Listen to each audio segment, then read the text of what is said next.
Hola a todos. Jueves 25 de junio de 2026. Y hoy está con nosotros nuestra querida amiga, Robin Annie. Bienvenida, amiga mía. Muchas gracias, Nima, por invitarme. De verdad, gracias. Un placer. Y empecemos, Pravin, por lo que ocurrió hace 2 días, del 22 al 23 de junio. 2 días de reuniones. En mi opinión, una de las más importantes fue la 16ª reunión de asesores de seguridad nacional de los BRICS, celebrada en Nueva Delhi, India. El tema principal fue la seguridad, lo que está ocurriendo entre todos estos países dentro del grupo BRICS. Los participantes en esta cumbre o reunión fueron Brasil, Rusia, India, China, Sudáfrica, Irán, Egipto, Saudia e Indonesia.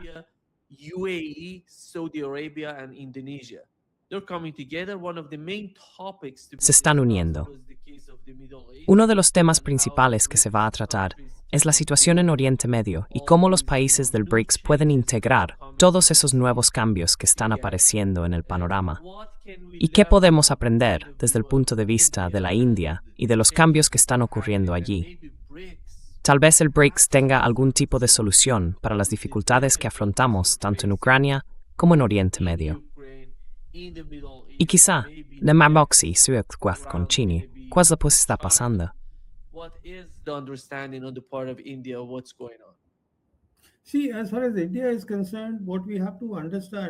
Mira, en lo que respecta a la India, lo que tenemos que entender es que la India es miembro de pleno derecho de los BRICS.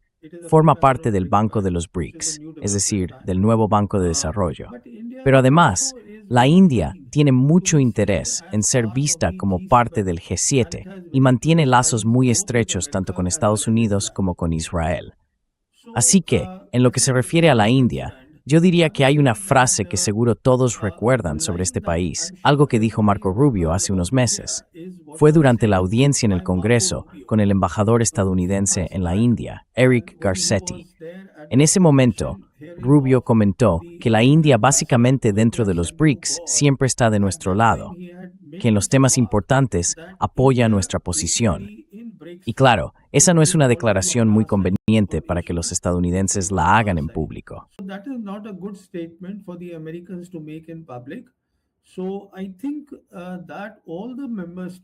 Creo que todos los miembros hoy tienen eso en mente, que para la India, quizá los BRICS no sean tan importantes como formar parte del bloque estadounidense.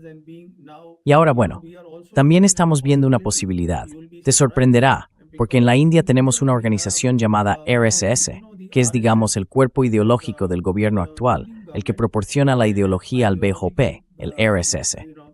Pues bien, su principal pensador es una persona llamada Ram Madhav y escribió hace poco un artículo en el Indian Express, un periódico importante, donde sigue hablando de que la India necesita una especie de corredor directo hacia el Mediterráneo, el IMEC, del que ya se había hablado.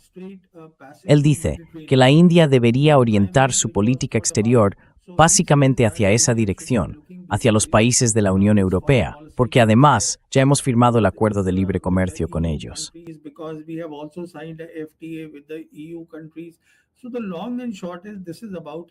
En resumen, esto tiene que ver con la India. Pero la importancia de esta cumbre de los BRICS a la que te referías, bueno, no la cumbre, sino la reunión de los asesores de seguridad nacional de los BRICS, en mi opinión, estuvo sobre todo en los encuentros que mantuvo Wang Yi, el ministro de Asuntos Exteriores de China. Tuvo muchas reuniones al margen del evento. Por ejemplo, se reunió con su homólogo de Rusia. Esa fue importante, y estoy seguro de que hablaron de los temas relacionados con Ucrania y, por supuesto, de cómo los BRICS pueden desempeñar un papel en todo eso.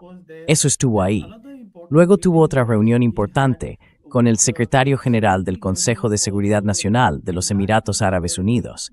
Él también estaba allí.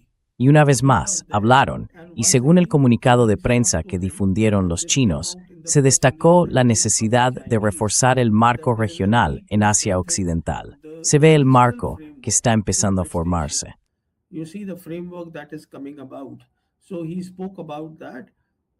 Él habló de eso. Y bueno, también hay que tener en cuenta que todos los países del Consejo de Cooperación del Golfo están implicados en la iniciativa de la Franja y la Ruta de China. Así que China tiene mucha influencia en todos esos países, en distintos niveles. En cuanto a su visión, o lo que cada uno de ellos imagina para el futuro, China está desempeñando un papel muy importante en materia de infraestructuras, tanto en las infraestructuras físicas como en las digitales, y también en temas de inteligencia artificial y todo eso. Los chinos están teniendo un papel destacado. Así que ese fue otro punto importante. En resumen, lo que quiero decir es que la reunión paralela parecía más relevante.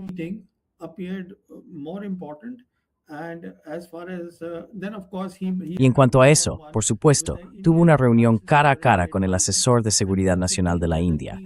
Y una vez más, el tema clave entre la India y China es la cuestión fronteriza.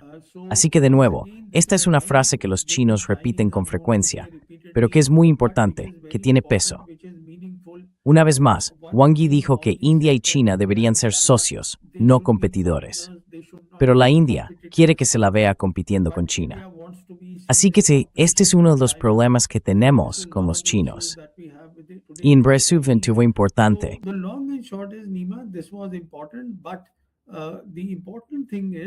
Pero lo importante es la cumbre, que tendrá lugar en septiembre. Tenemos que ver cuántos países van a asistir. Y más allá de eso, estoy pensando en la cumbre de los BRICS del año que viene, que será en China.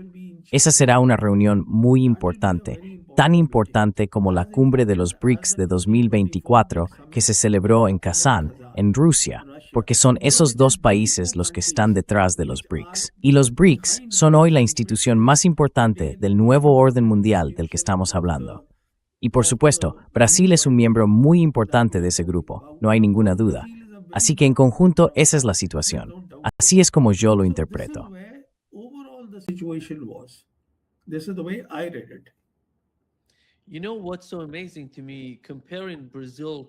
Sabes, lo que me parece increíble al comparar Brasil con la India es que Brasil, estando tan cerca de Estados Unidos aquí en América Latina, no intenta acercarse tanto a Estados Unidos como lo hace la India. Incluso antes de Lula, tuvimos un presidente que era muy favorable a Donald Trump y todo eso, pero no causó tanto daño a Brasil en lo que respecta a los BRICS y a la relación entre Brasil y los BRICS.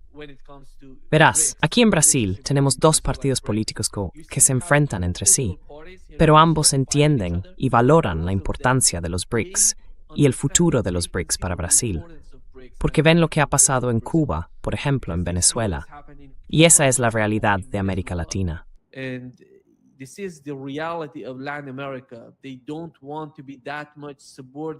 No quieren ser tan subordinados a Estados Unidos.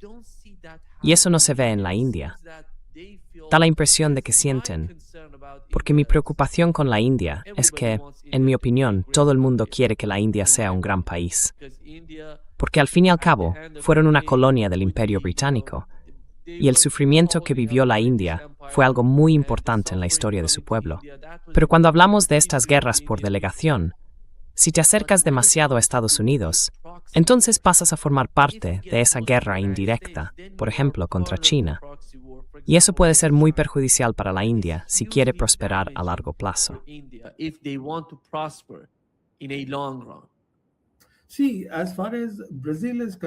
Mira, en lo que respecta a Brasil, quizá la razón por la que ambos partidos están de acuerdo en lo referente a los BRICS es porque estáis geográficamente en América Latina, y eso forma parte del hemisferio occidental. Ahora bien, esto es algo que los estadounidenses siempre han dicho, que esa es su zona de influencia, su patio trasero. Y de hecho, incluso ahora en la estrategia de seguridad nacional que salió del gobierno de Trump, la máxima prioridad sigue siendo el hemisferio occidental. Así que lo que quieren es reunir básicamente a todos los países, imponerles disciplina para que sigan sus reglas. Pero en lo que respecta a la India, para la India, la experiencia es completamente distinta. Y cuando digo experiencia, me refiero a que si asumimos que el mundo se volvió multipolar en 2017, aunque en mi opinión eso ocurrió en 2013, bueno, sin entrar en esos detalles.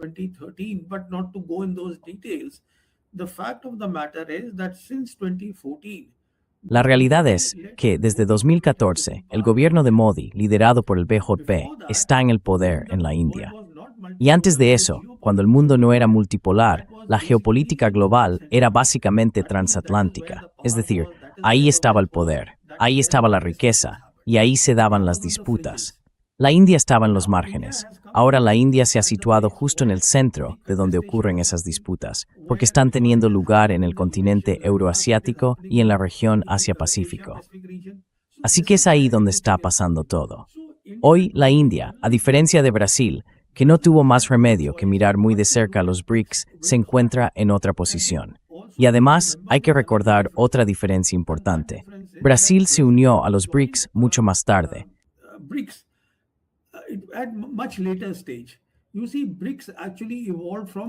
Verás, los BRICS en realidad evolucionaron a partir de los RIC. Y RIC eran Rusia, India y China. Fue un concepto que propuso un ministro de Asuntos Exteriores ruso en los años 90, Primakov. Y a partir de ahí fue evolucionando. Así que el punto que quiero destacar es que para los brasileños, unirse a los BRICS fue un esfuerzo que ellos hicieron. Pero en el caso de la India, ya formaba parte de los RIC, y los RIC acabaron convirtiéndose en los BRICS. Por tanto, no fue algo en lo que los indios tuvieran que esforzarse especialmente. Simplemente estaban ahí como miembros fundadores. Y hoy lo que ha ocurrido, en mi opinión, es que el mundo es multipolar, y en ese mundo hay tres grandes potencias: Estados Unidos, China y Rusia.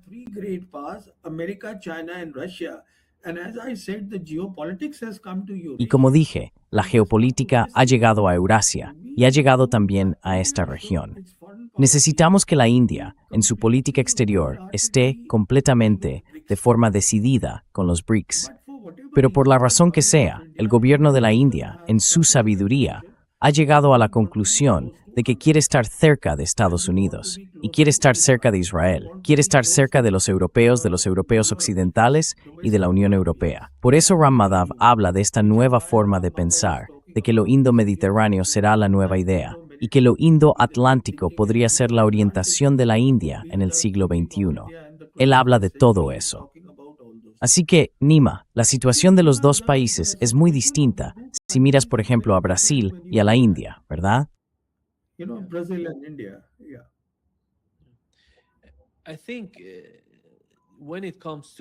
Creo que cuando hablamos de los BRICS y también de otra organización, la llamada OSCE, la Organización de Cooperación de Shanghái, que por cierto es una especie de coalición centrada en la seguridad, el principal interés de esos países es precisamente la seguridad. Los BRICS, en cambio, se centraban sobre todo en cuestiones económicas y en la economía. Pero, ¿tú ves el futuro así? Porque la ONU, con el paso del tiempo y con la guerra en Asia Occidental y todo lo que ha ocurrido hasta ahora, creo que debido a la estructura del Consejo de Seguridad, ya no está funcionando. Vemos países poderosos, como la India, o diría yo Brasil, que no forman parte del Consejo de Seguridad de la ONU. Y al final, son unos pocos países los que deciden prácticamente sobre todo.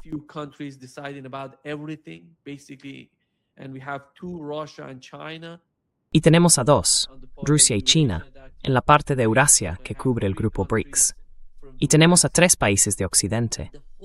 Toda la estructura de Naciones Unidas ha sido cuestionada hasta ahora porque no ha sido capaz de poner fin al genocidio en Líbano, en Gaza, en Palestina, por ejemplo.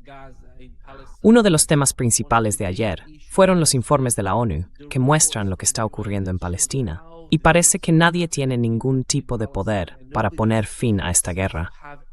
Todo gira en torno al campo de batalla. Pero cuando hablamos de los BRICS y de la Organización de Cooperación de Shanghái, en mi opinión, pueden aportar un soplo de aire fresco a toda la comunidad internacional.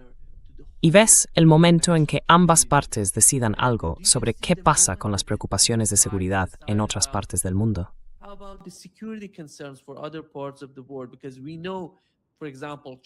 Porque sabemos que, por ejemplo, China habla del caso de Palestina, Irán habla de ello, Rusia también habla del caso de Palestina.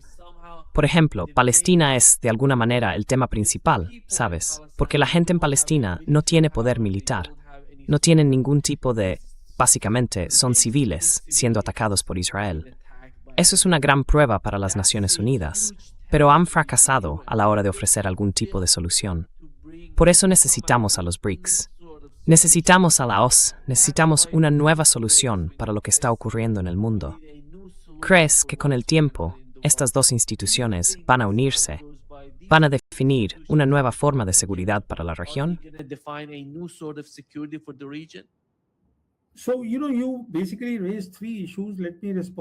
Has planteado básicamente tres cuestiones. Déjame responderte. Una de ellas es la OCS. Ahora bien, la OCS empezó como una organización de seguridad, básicamente centrada en la seguridad. El foco estaba en los tres males: el terrorismo, el separatismo y el extremismo. Ahí fue donde empezó. Participaban los países de Asia Central, en su mayoría los que antes formaban parte de la Unión Soviética. También estaban Rusia y China. Pero lo que ha pasado con la OCS es que, en el año 2025, tuvimos la cumbre de la organización en China. Fue en septiembre de 2025, en Tianjin. Y allí ocurrió algo nuevo para la OCS. La novedad fue que las autoridades chinas anunciaron que la OCS tendrá su propio banco.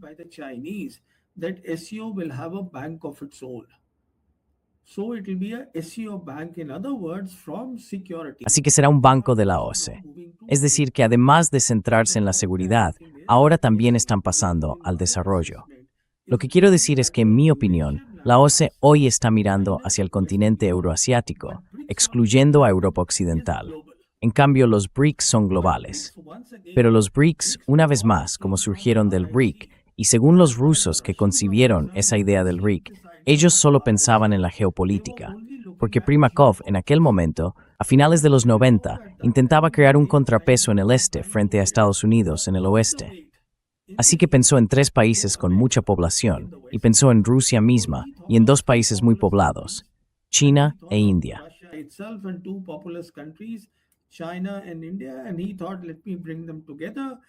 Y él pensó, voy a reunirlos. Y después de eso, alrededor de 2008, los chinos se dieron cuenta de que podían incorporar la geoeconomía, porque esa era su fortaleza. Surgió la iniciativa de la Franja y la Ruta. Así que la cuestión aquí es que los BRICS son globales. Pero los BRICS y esto están haciendo el mismo trabajo, uno a nivel regional y el otro a nivel global. Ahora bien, dicho esto, pasemos al tema de Palestina. En cuanto a los iraníes, que han ganado la guerra en Asia Occidental, han dejado muy claro que, como parte del memorando de entendimiento firmado con los estadounidenses, Gaza no ha sido mencionada.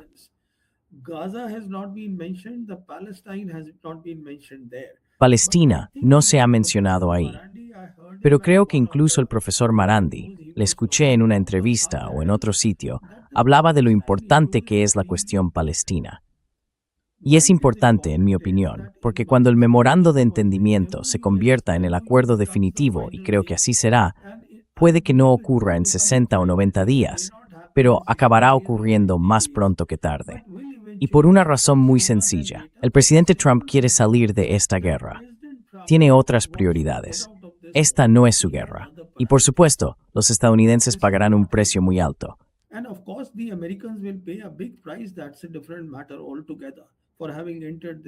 Eso es un asunto completamente distinto al de haber entrado en esta guerra.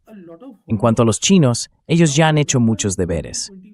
Recuerda que en 2024 los chinos en Pekín reunieron a 14 facciones palestinas, entre ellas Fatah y Hamas.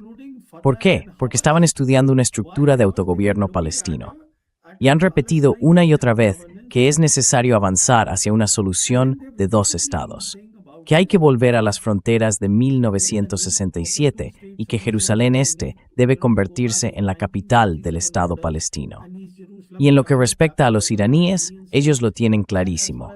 Mientras no se aborde la cuestión de Hamas y Palestina en una segunda fase, después de firmar el acuerdo final, las alas de Israel no se verán recortadas.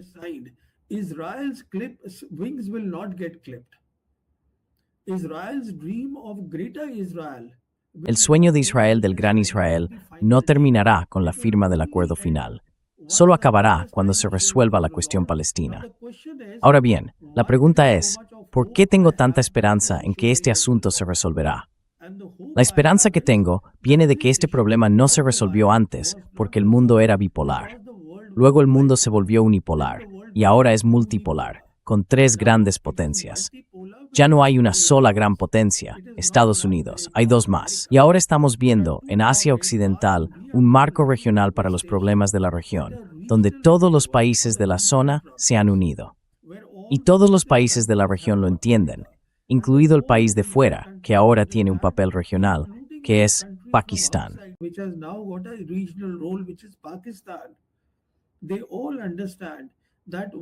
Todos entienden que mientras no se resuelva la cuestión palestina, la paz no llegará a Asia Occidental. No llegará en absoluto. Por eso, ahora la esperanza es que los rusos apoyen esto, que los chinos también lo apoyen. La guerra en Asia Occidental ha generado un marco regional en el que algunos actores, como ciertos países del Consejo de Cooperación del Golfo, por ejemplo Bahrein, Kuwait y los Emiratos Árabes Unidos, todavía no se han adaptado a la idea de ese marco regional. Siguen queriendo que los estadounidenses estén presentes. Por eso, ayer Marco Rubio estuvo en los tres países. Primero fue a los Emiratos Árabes Unidos, luego a Bahrein y después a Kuwait. Y reunió a todos, porque básicamente les está dando la garantía de que mirad, vais a estar seguros, se aplicará el derecho internacional, y quizá también esté hablando de Israel.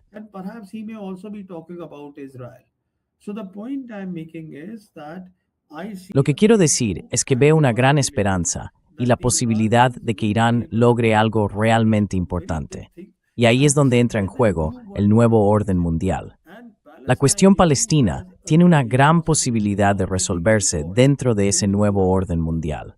Así es como yo lo veo. Y por supuesto los BRICS y la Organización de Cooperación de Shanghái, que han evolucionado mucho, tendrán un papel muy importante, porque son instituciones clave. En cuanto a las Naciones Unidas, Wang Yi ya ha hecho una declaración diciendo que el secretario general de la ONU debe ser una persona neutral.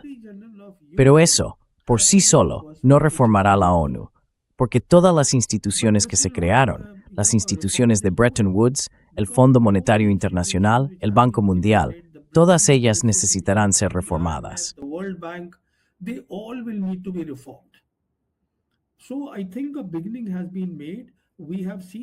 Creo que ya se ha dado el primer paso. Hemos visto, con pruebas sobre el terreno en Asia Occidental, que está surgiendo un nuevo orden regional. Hay una posibilidad muy real de que eso ocurra. Y por tanto, existe una gran probabilidad de que incluso después de que los BRICS se consoliden y la OCS también se consolide, estoy pensando en un marco de unos 5 años, lo siguiente sea la ONU. La ONU tiene que reformarse, y quizá la primera reforma debería ser que su sede se traslade a uno de los países del sur global. En mi opinión, tiene que salir de Nueva York, no puede seguir allí.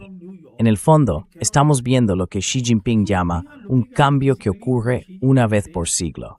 Y en mi opinión, en Asia Occidental ya se ha hecho un buen comienzo.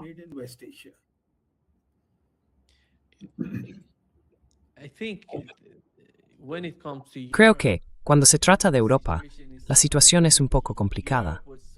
Europa estaba apoyando la guerra contra Irán, la guerra israelo-estadounidense contra Irán.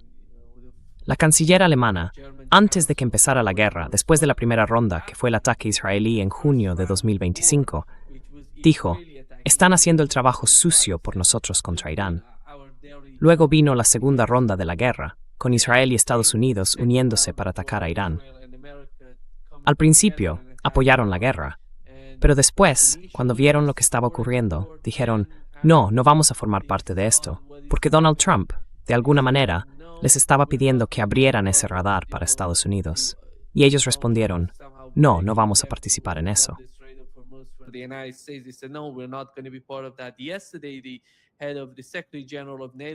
Ayer, el secretario general de la OTAN dijo que hubo entre 4.000 y 5.000 vuelos. Estados Unidos utilizó bases americanas en Europa para atacar a Irán, más de 4.000 o 5.000. Es enorme, porque por parte de los iraníes, al menos según los medios, por lo que he leído en la prensa iraní y en la internacional, se asumía que Europa estaba ayudando a Estados Unidos en materia de inteligencia y quizá en defensa, enviando sus capacidades defensivas y sus radares de comunicación para ayudar a Israel a defenderse en la guerra. Y luego ves al secretario general de la OTAN salir y decir, no, formábamos parte de las ofensivas. Estábamos haciendo todo lo posible para facilitar los ataques contra Irán. We were doing everything to help to facilitate the attacks on Iran. This brings, I think, some sort of sanity. Creo que esto aporta una especie de cordura a la gente en Irán, porque tenemos lo mismo, tenemos personas parecidas, no solo en Irán, también en Rusia. Piensan que la única solución para estos dos países es acercarse a Occidente, tener una mejor relación con Occidente. Pero el problema es que Occidente no lo entiende, no lo quiere. Si se mueven en esa dirección, lo ven como una muestra de debilidad. Y creo que eso es algo muy importante para los iraníes, para esas personas, los que toman decisiones en Irán. Pero dicho todo esto, ¿cómo ves tú que Europa se esté reconfigurando y encontrando su lugar en los nuevos cambios que están ocurriendo?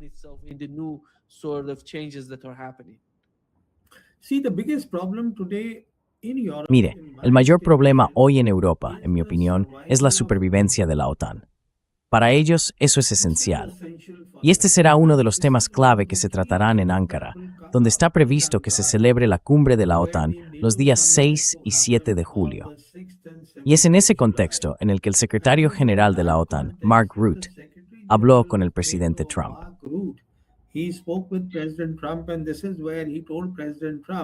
Y fue ahí cuando le dijo al presidente Trump que algo así como entre 400 y 500 vuelos estadounidenses habían despegado desde bases italianas en esta guerra en Asia Occidental. Y también le comentó al presidente Trump que, bueno, los europeos ahora están asumiendo buena parte del esfuerzo, en el sentido de que incluso le dio una cifra. Las naciones europeas han gastado alrededor de $1 billón con 300 mil millones de dólares, porque los estadounidenses quieren que el trabajo más duro lo hagan los aliados en Europa, si la OTAN quiere seguir existiendo. Así que básicamente, ese billón con 300 mil millones de dólares es el dinero que los europeos han entregado a los estadounidenses para comprarles armas y luchar contra Rusia.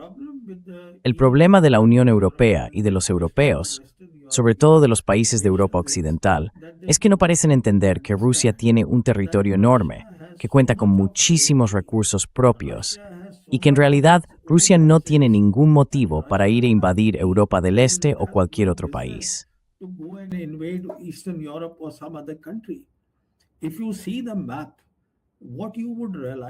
Si miras el mapa, te darás cuenta de que en realidad Rusia también está luchando contra todo el poder de la OTAN. ¿Por qué? Porque hay dos puntos clave, un aeródromo en Polonia y otro en Rumanía. Todo está convergiendo allí, llega material desde Europa, desde Francia, desde Alemania, todo va a parar a esos lugares. El problema es que hoy hay unos 80,000 soldados estadounidenses en Europa.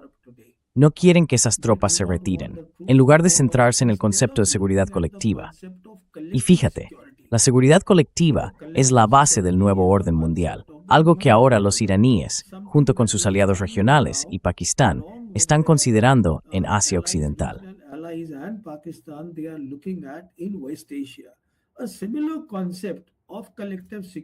Los rusos les han ofrecido muchas veces un concepto parecido de seguridad colectiva. Lavrov sigue insistiendo en ello, diciendo que necesitamos una seguridad colectiva, porque no tiene sentido que penséis que Rusia es vuestro adversario. ¿Por qué no os unís todos bajo el paraguas de la seguridad colectiva? Pero los europeos occidentales no quieren hacerlo, básicamente por rusofobia. No pueden liberarse de su liderazgo, no pueden salir de ahí, al menos en mi opinión. Así que el punto que quiero destacar es que en lo que respecta a los europeos, están en un gran aprieto. ¿Y por qué en un gran aprieto justo cuando el mundo está cambiando? Porque su seguridad, la de ellos también, no está garantizada.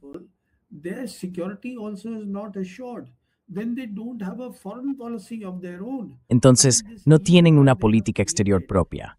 Quiero decir, esta Unión Europea que han creado, su parlamento no es un parlamento elegido, simplemente lo han reunido. Y además hay como 14 o 15 idiomas entre todos esos países. Por ejemplo, han firmado el Acuerdo de Libre Comercio con la India, pero ese acuerdo tardará unos 2 años en firmarse realmente, y para entonces la situación de Europa habrá cambiado. Así que, el punto que quiero destacar es que Europa, a pesar de tener una economía de unos 20 billones, está cayendo con fuerza. Tiene muchos activos, sí, activos en materia de defensa, activos en tecnología. De eso no hay ninguna duda.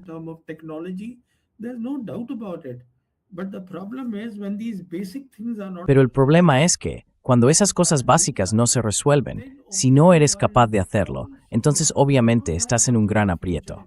Así que Europa no tiene mucho futuro si sigue actuando de esta manera. Quiero decir, el mundo de hoy tiene que aprender la lección de Asia Occidental. ¿Qué están intentando hacer? ¿Y cómo lo han hecho? Mira, la guerra, en lo que respecta a los iraníes, tú lo sabes mejor que yo. En mi opinión, los iraníes llevan preparándose para esta guerra desde hace décadas, quizá desde la guerra que tuvieron con Saddam Hussein. Ya sabes, aquella guerra de 8 años que hubo entonces.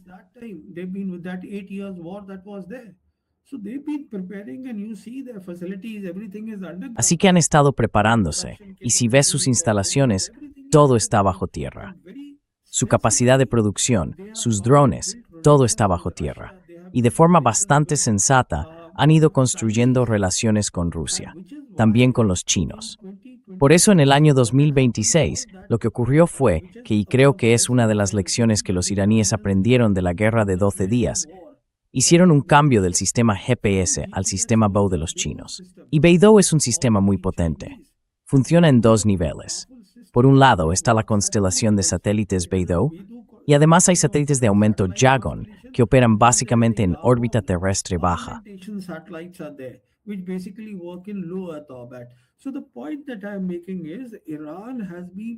Lo que quiero decir es que Irán ha sido extremadamente inteligente al diseñar su estrategia militar, y también muy inteligente al entender que lo que se necesita no es una unidad de mando, sino una unidad de esfuerzo. Y todos esos aliados, lo que ellos llaman el frente de resistencia, básicamente representan esa unidad de esfuerzo.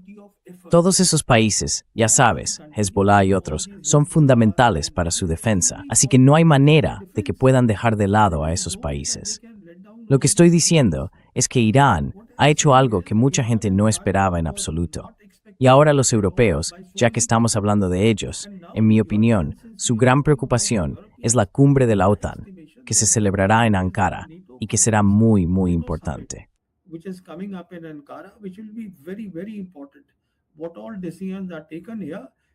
Todas las decisiones se toman aquí, porque en lo que respecta a Trump, en mi opinión, está completamente harto. Básicamente quiere girar su atención hacia el océano Ártico, porque si miramos desde donde empezamos, Brasil está en el hemisferio occidental y la amenaza militar para él está en el Ártico. Por eso ha creado este departamento de guerra, y por eso ahora han pedido un presupuesto de $1,5 billones para el Pentágono en el año 2027. Una de las cosas clave que buscan es el domo dorado, dentro de toda esta reestructuración del viejo marco de la Guerra Fría, debido a los nuevos misiles que hoy tienen Rusia y China.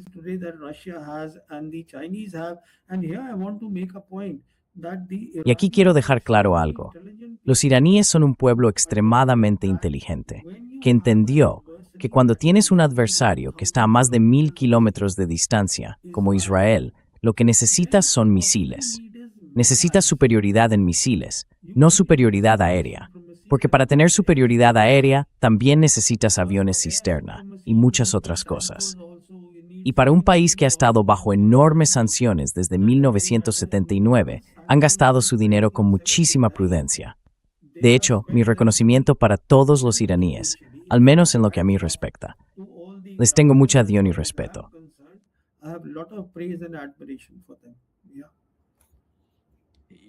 Sí, mencionaste la guerra entre Irán e Irak, y aquello fue un enorme proceso de aprendizaje para los iraníes, porque ocurrió justo después de la revolución. Teníamos un ejército preparado, equipado y entrenado por los estadounidenses, el ejército iraní durante el Shah. Y luego llega la revolución, y ves cómo estalla la guerra entre Irán e Irak. Lo que pasaba en aquellos días era que Irán aprendió en el campo de batalla que esos preciosos aviones o cazas en realidad no servían de mucho en combate. ¿Y cuál fue la solución? No tenían misiles. No tenían prácticamente ninguna capacidad en el campo de batalla. Usaron los cazas para intentar mantener cierto dominio aéreo, pero aquello tampoco funcionó demasiado. So the Yeah. calculation on the part of Iranian army Así que el cálculo del ejército iraní ha cambiado desde entonces. Por eso se centraron en los misiles balísticos, hipersónicos, supersónicos, ese tipo de misiles junto con drones. Y fíjate ahora, después de más de 4 años de guerra en Ucrania entre Rusia y Ucrania, Rusia no está usando tantos cazas contra Ucrania. Básicamente, en el campo de batalla está usando misiles y drones. Esta es la nueva cara de la guerra, y por eso Irán cambió su estrategia hace ya mucho tiempo. Y lo que me parece increíble es que cada vez que Occidente, o el imperio estadounidense, intenta hacer algo contra uno de estos países, por ejemplo Rusia, basta con imaginar cómo era Rusia antes de que empezara la guerra.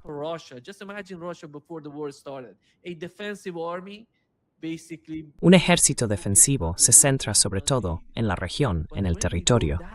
Pero cuando vas tan lejos contra un país, lo que haces es hacerlo más fuerte. Rusia hoy no es comparable a lo que era antes de que empezara la guerra. Con Irán pasa lo mismo.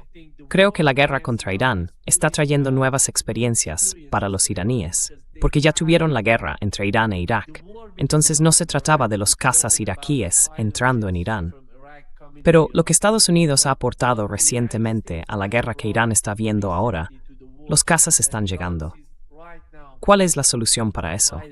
¿Cuál es la solución frente a la Marina estadounidense, esa enorme flota que tiene Estados Unidos?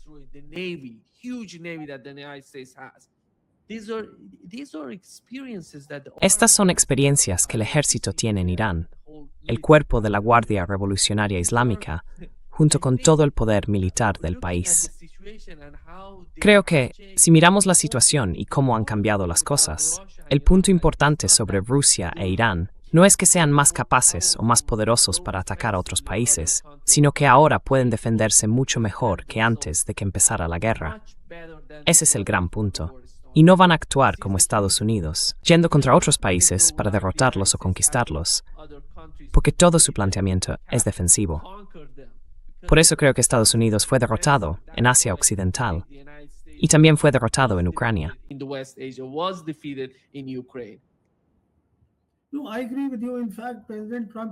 Estoy de acuerdo contigo. De hecho, el presidente Trump sigue diciendo, he eliminado la Marina iraní. Pero mira, para eso hace falta gente muy inteligente que sepa diseñar una estrategia. Al fin y al cabo, esta fue una guerra que se libró de forma convencional. Escucho a muchos analistas que hablan de la guerra de Estados Unidos en Vietnam o en Afganistán, y esas fueron guerras irregulares. En cambio, esta es una guerra que se libra de manera convencional, pero de forma asimétrica, porque lo que han hecho los iraníes es precisamente eso, cómo han actuado, usando lanchas rápidas, usando submarinos enanos, y de hecho, ni siquiera han llegado a utilizarlos del todo.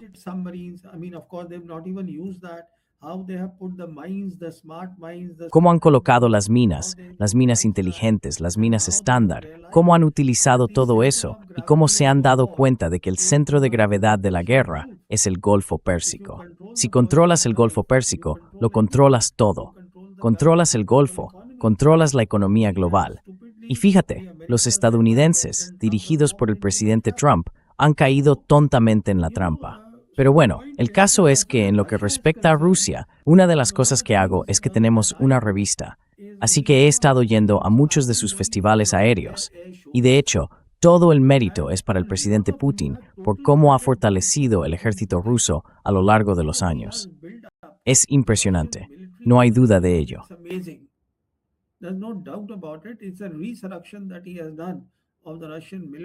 Es una resurrección la que ha hecho del ejército ruso. Y hoy es un ejército, quiero decir, todo el mundo sabe que Rusia no va a perder esta guerra. Rusia va a ganar la guerra. Pero el problema aquí es que toda la OTAN está apoyando a Zelensky. Todos esos países de la OTAN están ahí. Así que bueno, es cuestión de tiempo, y los rusos tienen muy claro que los territorios que han tomado se quedan con ellos. Ya los han incorporado a su territorio, a su soberanía. Así que estoy de acuerdo contigo, Nima, que ya sabes, sobre todo para Irán, lo que se ve. Al fin y al cabo, los rusos vienen de la Unión Soviética, pero lo que han hecho los iraníes es absolutamente espectacular. Es excepcional, es increíble. Lot can be learned from Iran, Se puede aprender mucho de Irán, y lo más importante que se puede aprender de Irán, algo que repito constantemente aquí también, es que la educación importa. Una de las cosas clave que dijo el Ayatollah Khamenei después de 1979 fue precisamente la importancia de la educación. Y ahora se ve, toda su dirigencia está formada. Cuando tienes gente educada, sabes manejar bien la diplomacia. De hecho, no tengo ninguna duda en decir que solo respeto a 3 ministros de Asuntos Exteriores en el mundo, Wang Yi, Sergei Lavrov y Abbas Araghchi. Porque ¿qué significa ser ministro de Exteriores? Significa que todo lo que digas no debe ser retórica vacía. Debe tener sentido, debe tener peso. En fin, sí, mucha admiración. Yeah. I think what has happened with the recent Sí creo que lo que ha ocurrido con la reciente visita del presidente iraní a Pakistán también es importante. En esa reunión mencionó que tenemos que crear una nueva arquitectura de seguridad para la región. Incluye a Pakistán, Arabia Saudí, Qatar y Turquía. Mencionó a todos estos países, que por cierto son actores importantes en Asia Occidental. Y el otro punto es que el presidente del Parlamento iraní, en Azerbaiyán, dijo que no se puede construir la propia seguridad a costa de la inseguridad de los demás. Y creo que esa es la nueva realidad de la región. Irán no puede, bueno, pongámoslo así. La seguridad de Irán depende, por ejemplo, de la seguridad de Pakistán. Están conectados, son vecinos. Y no se puede participar o cooperar con el enemigo y al mismo tiempo creer que se forma parte de la región. Si se quiere una región próspera, esa es la nueva realidad. ¿Y tú, cómo ves hasta qué punto la región se está preparando para avanzar en esa dirección? the region is preparing itself to go in that direction. Bueno, la región se está preparando realmente bien. No debería haber ninguna duda al respecto. Y el punto clave que quiero destacar es que muchos quizá no recuerden que fue en el mes de marzo cuando el presidente Raisi presentó una especie de esquema sobre cómo sería el orden regional. Y dijo que lo que se busca es que el Golfo Pérsico tenga una gestión regional propia. Ahora bien, ¿qué pasará al cabo de 60 días o cuando se firme el acuerdo definitivo? Recientemente vimos que, en lo que respecta al Golfo Pérsico, hay 2 países costeros y luego están los países ribereños, que son los del Consejo de Cooperación del Golfo, los demás. Así que en cuanto a la administración, recae en los 2 países costeros o en el tipo de tasas que ya sabes impongan y en la forma en que las apliquen. Eso seguirá ahí. Now, as far as the regional countries are concerned, recently we had the Prime Minister of Qatar. He was in Muscat to discuss this only, that how the regional countries should be looking at the Persian Gulf and this Gulf, Persian Gulf, Strait of Hormuz and the Gulf of Oman, this stretch. Then the second thing, what the Iranian president had said was that we need to have an Islamic framework instead of an American framework. Como bien señalabas, se ha creado el llamado Cuadrilátero Occidental. Básicamente, 4 países importantes que se han unido, que son Pakistán, Egipto, Arabia Saudí y Turquía. Se han unido, de alguna manera, como un solo bloque, y mantienen consultas en ellos de forma constante. So they keep consulting one another, and on top of that, Pakistan has moved. Y además de todo eso, Pakistán ha pasado muy rápido de ser un facilitador, como lo era el 11 de abril, cuando ayudaba en las conversaciones, a convertirse en mediador. Lo que vimos en Suiza con el memorando de entendimiento, ya sabes, la discusión empezó con mediador porque ambas partes se negaban a hablar entre sí, y luego la mediación la llevaron a cabo los cataríes y los pakistaníes. Y ahora se han convertido en actores regionales básicamente. Yo veo el sur de Asia y el oeste de Asia como una zona integrada. Y creo que aquí los pakistaníes, en mi opinión, quizá a petición de los iraníes, están intentando reunir a todos los países islámicos, al menos en el sur y el oeste de Asia. Y esto nos lleva a la visita tan importante del líder iraní, Ghalibaf, que estuvo en Azerbaiyán. Ghalibaf, who was there in Azerbaijan. Now, what has happened there is that this. Verás, lo que ha pasado ahí es que esta ruta es muy importante, la llamada ruta transcaspiana. Viene desde las repúblicas de Asia Central, sobre todo desde Kazajistán. Cruza el mar Caspio, llega a Azerbaiyán, después pasa por Georgia y continúa hasta Turquía. Entonces lo que hicieron los estadounidenses fue, si recuerdas, creo que fue en el mes de agosto de 2025. Si no me falla la memoria, ocurrió en la Casa Blanca. Reunieron a los líderes de Armenia y de Azerbaiyán, y de ahí salió una especie de acuerdo. La idea principal de ese acuerdo era que los estadounidenses también querían tener presencia en Kazajistán, básicamente para hacer negocios con el gobierno en torno a los minerales. Y querían usar esta ruta, que ahora se conoce como el Corredor Medio. Es la ruta que cruza el Caspio.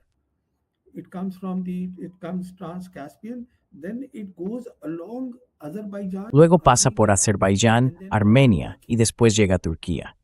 Así que el punto que quiero destacar es que eso está ocurriendo. Pero los iraníes se están moviendo con mucha inteligencia.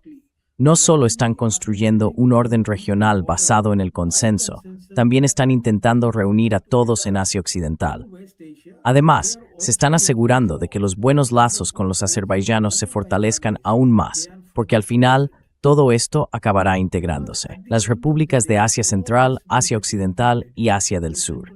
Así que los iraníes están desempeñando un papel importante y los pakistaníes un papel muy importante. No hay ninguna duda de ello. Por eso creo que no se trataba solo de agradecer al gobierno pakistaní su esfuerzo como mediador.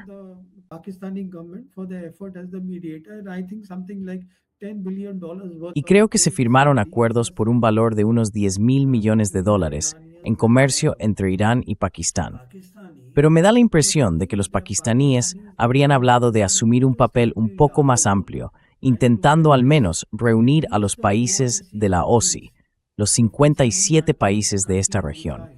Al menos deberían estar unidos. Así que esta podría ser una tarea que los pakistaníes asuman, porque ahora son un actor regional.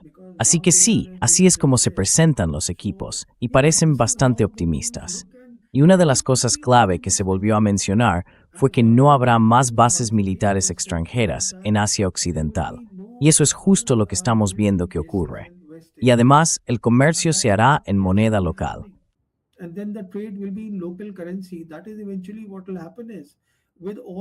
Eso es, al final, lo que ocurrirá. Que todos los países tengan quizá la infraestructura de pagos digitales lista, de modo que puedan comerciar en sus propias monedas. Y si me permite añadir algo, mucha gente sigue diciendo que Irán necesita un arma nuclear. En mi opinión, Irán nunca tendrá un arma nuclear, por una razón muy sencilla. Si Irán tuviera un arma nuclear, todos los países de la región verían a Irán como una potencia hegemónica. No habría confianza mutua, y la alianza mutua no es de cualquier asociación regional. Y si queremos un marco regional, estoy seguro de que los iraníes son gente muy sensata. No tendrán un arma nuclear. No la necesitan. Y ahí es donde estamos. So this is where we are. I think the understanding on the part of Iranian is this. Creo que los iraníes lo entienden así. No necesitan armas nucleares. Por eso dijeron, en el memorando de entendimiento, que no buscan construir ni comprar armas nucleares. Y eso, por su parte, es evidente. Y cuando hablamos del auge de Oriente, creo que lo importante para todo el planeta es lo que ocurre con la gente en África o en Asia. Durante mucho tiempo, Estados Unidos fue la única superpotencia, y Occidente era, ya sabes, el principal proveedor de tecnología, de todo. Todo estaba en Occidente. Y ahora, con el ascenso de Oriente, si miramos hacia allí hoy, tienen la energía, tienen la tecnología, lo tienen todo. Y eso representa una nueva alternativa para el mundo. And this is a new alternative for the world. And when you have just look and you go into the market. Y cuando pasa eso, fíjate, entras en el mercado y ves que hay una gran empresa que produce todo, y todo lo que dice tienes que acatarlo. Y tú dices, sí, todo. Ahora mismo tienes dos empresas, por ejemplo, Oriente y Occidente, que producen lo mismo, capaces de ofrecerte los mismos servicios y productos. Así que los dos lados deberían competir. Y la lucha que está ocurriendo es que Estados Unidos no acepta el ascenso de Oriente. Por eso existe el conflicto entre Rusia y Estados Unidos, entre Irán y Estados Unidos. Básicamente, la mentalidad es dominar el sector energético, hacer que se rindan, lo que en mi opinión fue la razón principal por la que Estados Unidos fue a Venezuela. Which was the main, in my opinion, the main reason that the United States went to Venezuela. Because Venezuela was important, was not that important. Porque Venezuela era importante.